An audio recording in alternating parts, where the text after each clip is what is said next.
So welcome again, and thank you all for staying around to the end of the conference here. We hope you've had a lot of fun. We left a little bit of time at the end of the conference for an open discussion.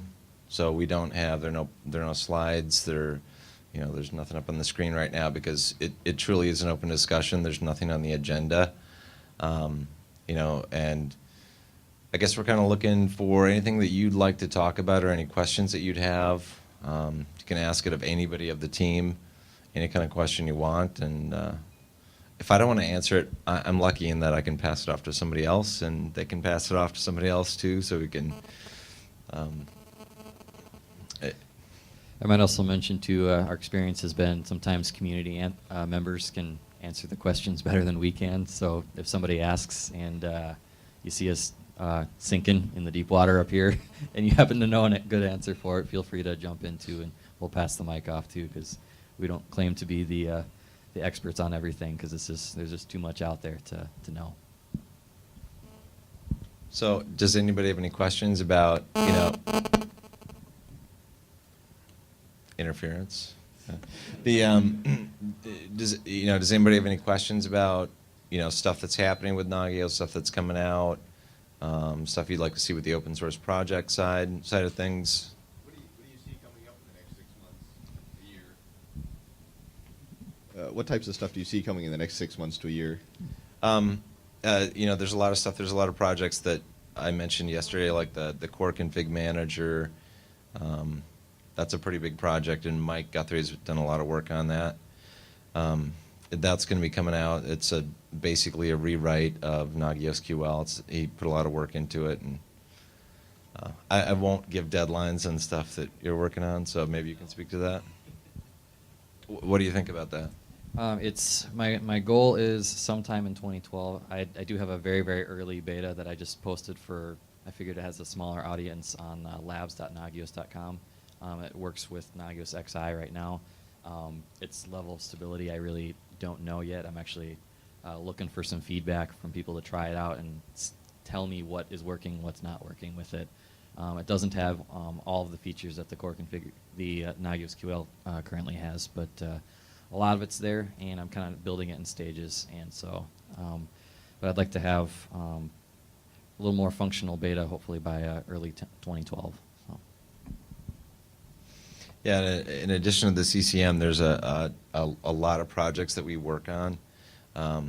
We've got a huge, multiple whiteboards that we just bought for the office because one whiteboard is not large enough to contain our list. But some of them are smaller projects like utilities. CCM is a pretty big thing. Some offerings like certifications we're obviously coming out with in the next couple of months. I don't know. I mean, a lot of what we do really depends on what customers and the community request. And we can only do or put our resources to what people actually want. So if we hear, one person say, hey, I'd like to see this feature, and we say, hey, that's a really cool idea, we'll put it on the mental to-do list or the possible idea list. But if a second customer says, hey, we'd like that, we kind of escalate it, because it means if 2 people want it, there are probably 20 people that want it. So we do depend on our customers and the community to really drive what we do. And there's kind of an idea for like some of the current projects we have right now. SNMP trap management, an improved interface for that. What's the other one? Scheduled reporting for Nagios XI. We are looking into some high availability options, and just kind of researching some of the options that are out there and the plausibility of what's out there right now as far as community things that are free options that people can use for high availability. There's a lot more, but we all probably have to-do lists that are about at least 6 months long. So lots going on. It's just it's always fighting the clock for how many hours there are in the day. So. Yeah, one potential thing that we're looking at doing, I was talking with a few people last night at the evening event about this, is Nagios event handlers are really powerful, but they're oftentimes underutilized, and they can be pretty complex. I mean, it's not always as easy to say, okay, the host went down or IIS stopped working, so automatically restart it. You don't always want that to just automatically happen. You don't want to automatically reboot a server. And a couple of people I was talking with, they were kind of looking at sort of advanced event handlers, or more of a like a decision tree or workflow process that would get kicked off when something happens, so that you could, I guess, have more logic in a decision to actually take an action like reboot a server or restart a service. So that's actually something that we've been looking at coming out with. There's some things that exist in the community. There's one project in particular, I can't think of the name of it right offhand. It is on Nagios Exchange, but it wasn't really what we were looking for, what we thought would be right. So it's going to be a separate development, I think, that we'd work on. Anybody have questions? Did everybody like the evening event last night? All right. All right. So, yeah, they are awake. Yeah, it's been a long conference. I know a lot of people have traveled a long ways, and we're certainly glad to have you here. And one of the things that we tried to do during the conference is have plenty of time where you could network with each other. So we scheduled a longer lunch hour and some breaks where you could get a little bit of a little bit of rest. And also just kind of meet new people and talk over issues. Because one of the big things that I've heard from people is that they find the technical presentations or, hey, this is how you do X, Y, Z very useful. But even more than that is kind of the lessons learned or the takeaways. Like, hey, don't go down this route if you're looking at it, because we went there and we ran into these problems, so you might want to investigate this other option. So that's pretty interesting. I think it's pretty useful for people. There's one thing way in the back. And actually, I should introduce some of the members of our team. Not everyone is here right now, but Mike Guthrie is one of our awesome developers. He is the developer of a number of different open source projects for Nagios, and he's given a couple talks at this conference. Mike O'Keefe is right up here. He's in sales and marketing and general idea wizardry. In that same category is Seamus Demaray, right up here. Ludmil Milchev works in our tech team, helping with support, documentation, testing. And Mary Starr, she pretty much does everything. So, yeah, which is awesome. So go ahead with the question. Some of our team members aren't here, but I think that's everybody that is. I just wanted to know, and I'm sorry if you covered this in your opening keynote, I wasn't here. What's been the most rewarding part of creating this product that a lot of people use? And is it the money, or is it the community, or what do you like? It's not the money. Trust me. Yeah, somebody, I think, one of the funniest questions that was asked, of me, it was probably like 5 or 6 years ago, is, are you rich yet? And it's like, I don't know how the equation works. Like, release free application, question mark, plus, something else, magic, and then you're rich. And it doesn't work that way. I don't know what was supposed to. I obviously missed something that I should have been doing for a decade. But I think the most rewarding part is actually just seeing how widespread Nagios usage is worldwide. Honestly, when I created it, I think it was like in the fall of '98 when I started working on it. I almost didn't release it because I was really worried about what people would think about my coding style. Because I'd seen like the open source flame wars, like your code sucks and you shouldn't do this. And I was like, well, I kind of want to contribute back to open source, but I don't want to get flamed. So, but I did it anyway, but I really only thought like a dozen people or so might even find it useful, because there are hundreds of monitoring products on the market. So I thought, what's so special about Nagios? I don't know. I just built it the way I thought it should be built, and I didn't. with open source projects, you don't have any like marketing budget. You don't have the resources that big commercial companies do. But what you have with open source projects that do catch on is the viral marketing and the power of the community, which commercial companies and marketing efforts can't match that.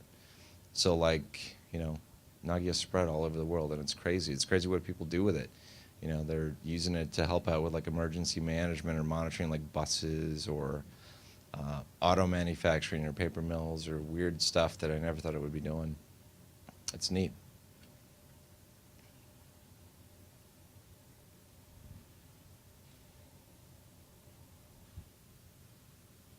Does everyone just want to leave early, or You're all Nagios experts now that you've attended the first Nagios World Conference in North America? The next conference is a very good question. How about, approximately 1 year from now, maybe, huh? Yeah. How many people would be interested in coming back next year if we have this? Awesome. Okay, so that means we did okay. We did awesome. So. Yeah. What would you like to see? More demos? If the demos work? Sorry about that. I have to apologize. Like I think we forgot to give people like information on like how to access the wireless network until like the second day or something. Half the people didn't have it. But more demos that work. Ethan, quick question. I see you had mom and dad here. They're probably wondering over the last 10 years, what do you really do? Yeah. Did they get the answer to that question? Yeah. It's it was kind of cool. I mean, it's like my parents, like, they're not really technical. I have to do tech support for them, just like I'm sure you do, like for your family. And it was like I was so glad. Like it was only like 4 years ago after they, 4 years ago they finally got off dial-up modem. It was horrible trying to help them, especially remotely. But no, it was actually really cool. I told them, I said, you guys have to come here because we're always telling you about conferences in like Europe or South America, and they don't really understand it or don't understand the community. So it was cool to have them here. Now they're Nagios experts.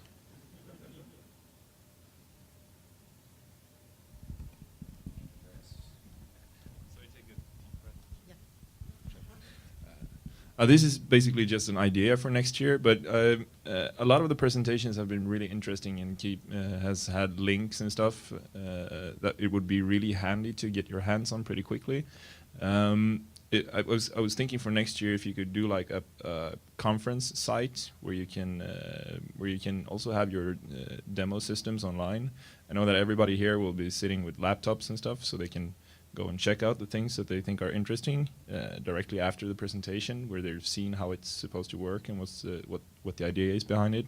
But also if we can have, even if the presentations change, because I know that everybody's fiddling with their presentations the night before they're going to give it. So, so what they're actually presenting isn't what they sent in 3 weeks earlier. But still, getting the raw material during the actual conference would be awesome. I think I would find it very useful, and then you can update them afterwards when people send what they actually had on the presentation day.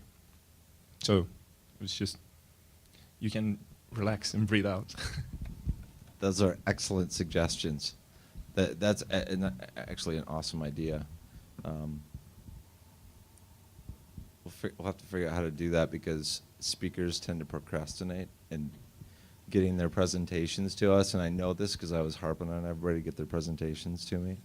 And I can't complain too much, because it's like I committed my last presentation to Subversion like the day before or like the afternoon of the first day of the conference, so I'm guilty too. But yeah, some kind of site or something where we can upload it right away or share some information right away. Live demos.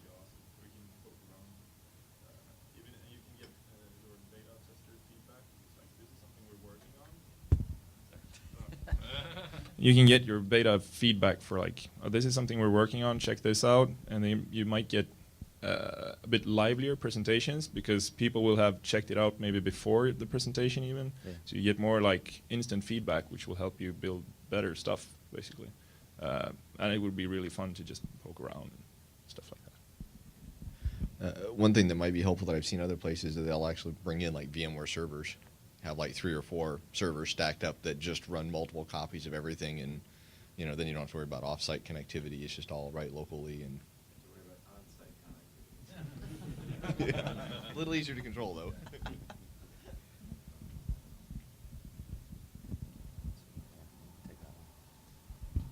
Anybody else have comments or questions or things you'd like to see? Something I've seen other conferences do, which has been really helpful, is like birds of a feather. You know, you sign up at night, you meet up, somebody has some idea, you know, just winging a presentation. I think that's really useful. You know, the long lunch talks have been very helpful, but maybe a little more structured, you know, birds of a feather thing might also be really good next time around. So something where it's a little, that obviously like during the lunch breaks, these rooms are open, Right. where there's some optional stuff you can sign up for and kind of last minute stuff to do. It's a good idea. Okay.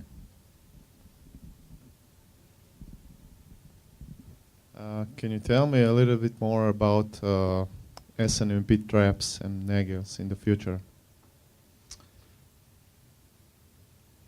You know what I They'll mean. be easier. SNMP traps are, SNMP, it's whoever came up with the acronym really was evil. It's not simple. Yeah, it's Everybody not says simple. it's just ridiculous. Traps are challenging to do with some of the existing tools that are out there. It's a little bit easier. There are a couple add-ons that do make it easier, and that's one of the goals of the Trap Manager is to kind of improve on what's out there. I don't know that it's going to be super easy. Traps are still a little challenging, but I'm not a super SNMP guy, and the guy who isn't here, so I know enough about it to say it's not simple. I've had to deal with it a little bit. Thanks.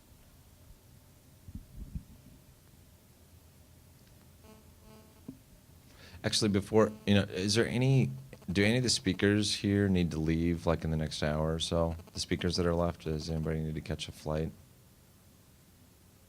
Okay. Just wanted to double check. Do you guys have anything you want to ask? Do you want to?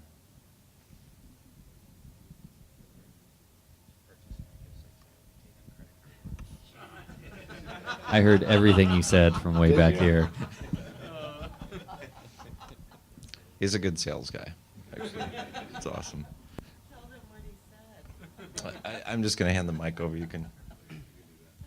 I said for anyone who's ready to purchase Nagios XI now, I'll be taking credit card orders up front if you'd like to come on up or anything like that. Convenience factor. Immediate discount right now. Yep. 50% off. Fire sale right now. I want to make it convenient for them to get Nagios. And we can activate it and email it. Right, just like that. Immediate activation. It's like the, as seen on TV, it's like 2 for 1 if you call right now. Right. I was just wondering if you've seen anybody using Nagios or any novel uses for some of the distributed processing tools that are starting to come out, like Hadoop or MongoDB or anything?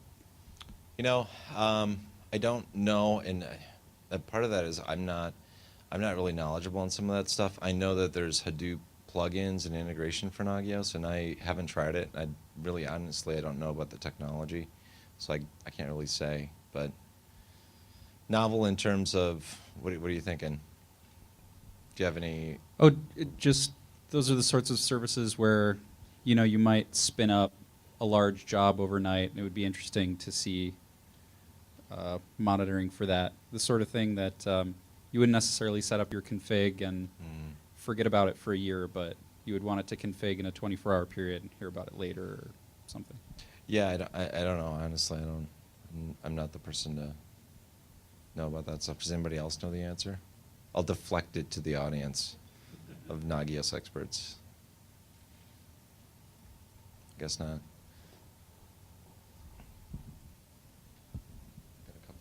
get back to you. Just to follow up to the previous question, actually, I don't have the answer myself, but Nicholas Bruce's talk was about he had a Hadoop FS system running on EC2, so that's a good talk to check out once the slides are up.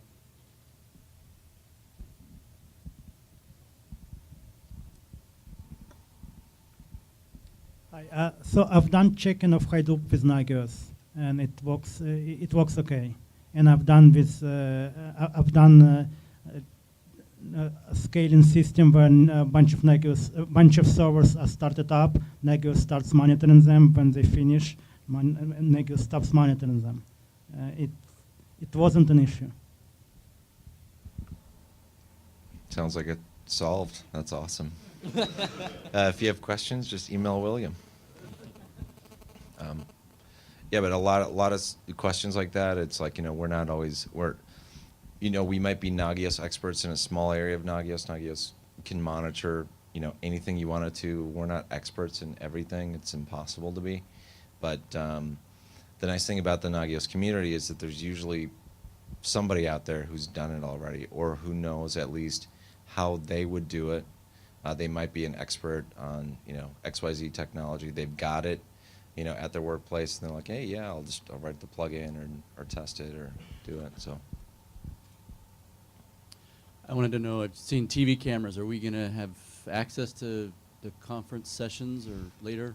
Yeah, actually, that was one of the reasons why we did this. Is really you can only if you want to see all the sessions, you can't. I mean, physically, unless you're really fast. But so we will. I don't know how long it's going to take us to kind of cut these things up and get them online. But we will post these, and you will all get free access to the videos once they're available. So all the videos we can get, we'll get online. Slides will get online probably pretty early. I think we were able to get the final copies of the speaker slides, as they were done giving the presentation, so we can probably get those up in the next week.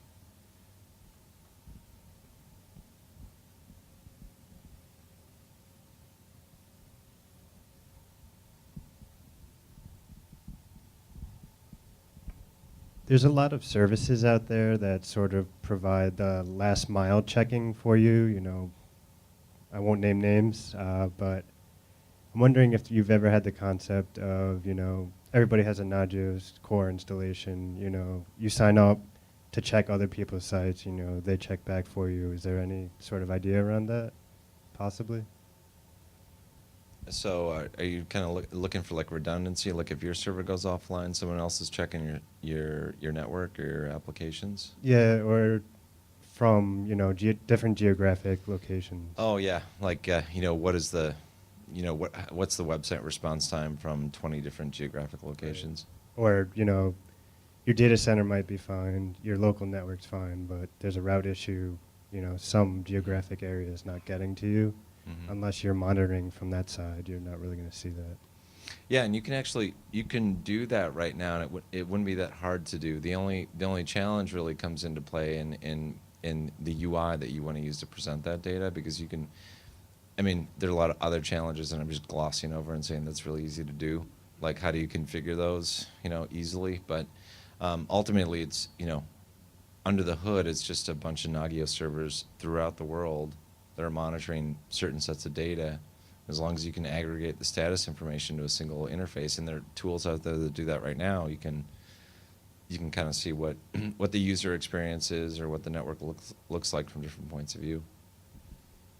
Yeah, and I guess I'm asking more so, build it in as a feature to say, I want to be part of the community. I want to be able to let people, I have a Nagios server on the East Coast. So like you want to test on the East Coast. You don't want to deploy one. You just run it off my server, and you happen to be West Coast, so hey, return the favor. You do the check from the West Coast.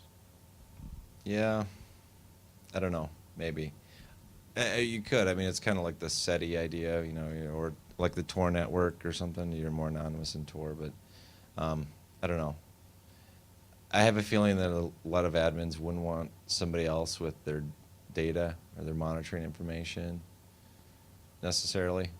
I mean, it's really easy and fairly inexpensive now to just launch a, boot up a VM somewhere, for $20 a month or something on the East Coast or West Coast or wherever. But neat idea.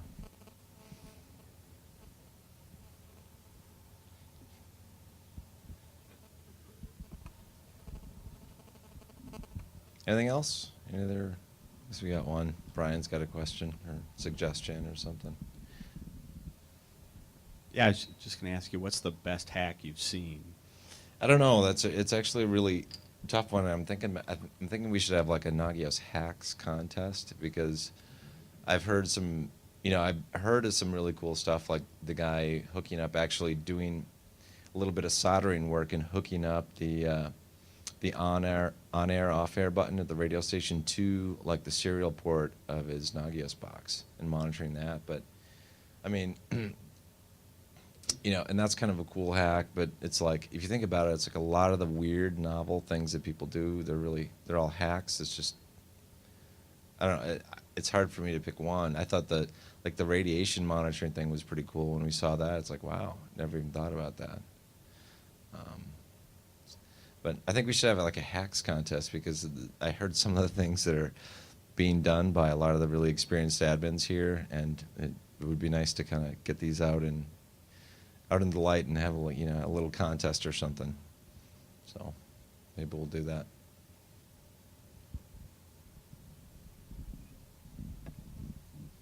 Hey, Ethan, are we going to do a Seed Camp 2011 this year?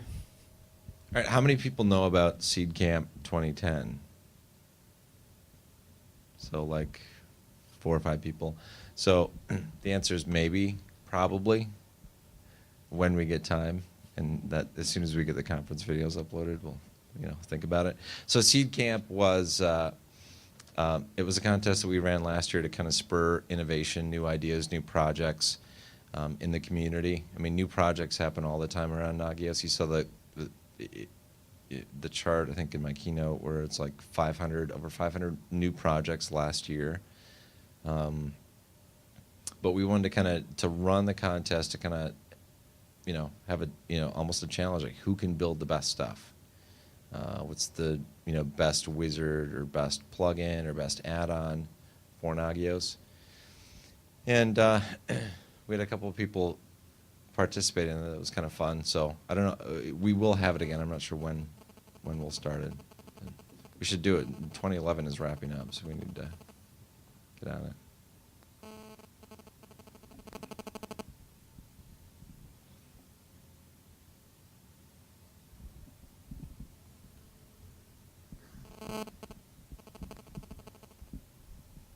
Kind of going along with their training and certification stuff that you guys have been planning, have you seen any interest from vendors for like compatibility buy-in or putting the Nagios stamp on products or services?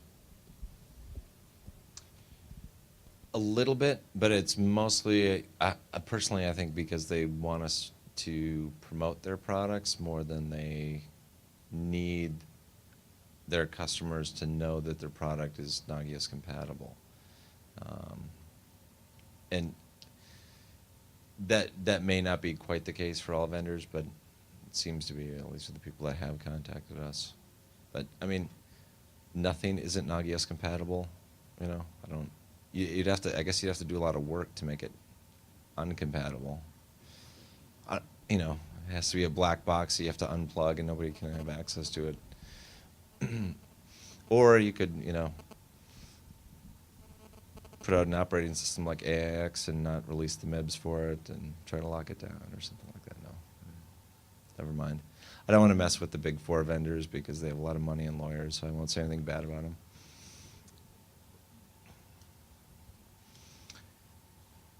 them. Okay, well, I think, unless anybody else has any questions, we'll actually probably just kind of wrap up the conference early, and you guys can mingle, and we'd be happy to chat about anything or discuss anything you'd like. I would just like to recognize everyone on our team that worked really hard to pull this conference together. The guys in this room that I introduced, I mean, they were key. We wanted, a couple of people asked me why we didn't have conferences in previous years, and the answer I gave was, we couldn't have done it without the size of the team that we have now. So we got a lot of great people, and I really want to thank everybody on our team for putting a lot of hard work in, especially 3 people in particular, Mike O'Keefe, Seamus, and Mary. Especially Mary, without all the detail planning. I don't think a lot of the things that happen or have happened in the past 2 days would have happened, so I really appreciate that. I would like the speakers that are still here, some have had to fly out. I'd like you to actually come up here if you wouldn't mind. And we can just, we've got a speaker gift for you that we'd like to give, and we'd just like to get a photo of all you guys up here. We certainly appreciate that you guys came. I know a lot of you flew from long distance, so it's really nice. Yeah.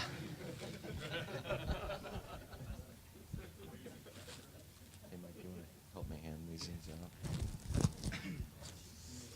All right. I'm gonna start from one end and start going. You guys can wrap around the front. Holy cow. Look at it. Start moving here. All right. Thank you. Just go right down the line.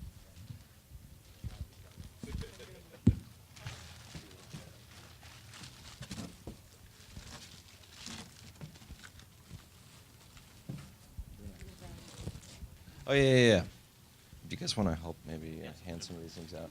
Yeah, don't forget, please, we'll try to make the, we try to do the best we can with planning and everything. This is our first year planning a conference like this. And, I think things went pretty smoothly. We've noticed some things that could be improved upon, but we would certainly like your feedback, both positive and, hey, you need to fix this or improve this. So please give us the, if you could, fill out the conference feedback form and just drop it off at the desk. We'd certainly appreciate it. Can we get a photo, actually, of, I think I've got a camera. You want to, thank you, Andreas. No, I've got a camera. You can. Yeah, where's the photo guy? Yeah, just, he's, it's only taken like 4,000 photos all the conference. I think we're going to have to, you're going to have to get way back, Andreas. Or maybe we can we do, will that do it?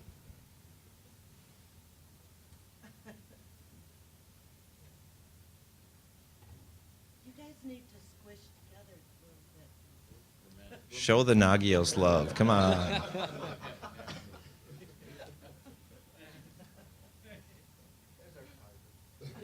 Thanks, Andreas.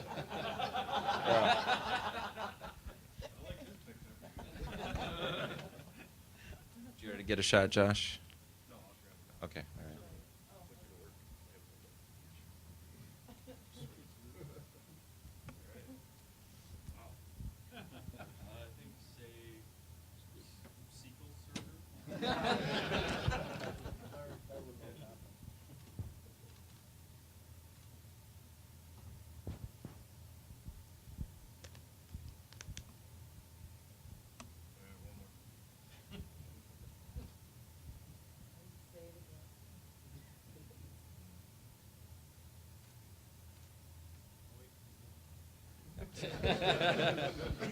All right, let's give a hand to all the speakers. Great presentations. Thank you, guys. We really appreciate it again. Thanks for coming, and we hope you are able to make it again next year. And that goes for anybody else too. If you want to give a presentation, next year's conference should be bigger, so we can have even more speakers. If you want to give a presentation, we'll send out a message with a sign-up form next year, and definitely we'd like to have you participate. So thanks again, and enjoy the rest of your time in Minneapolis and St. Paul. Thanks.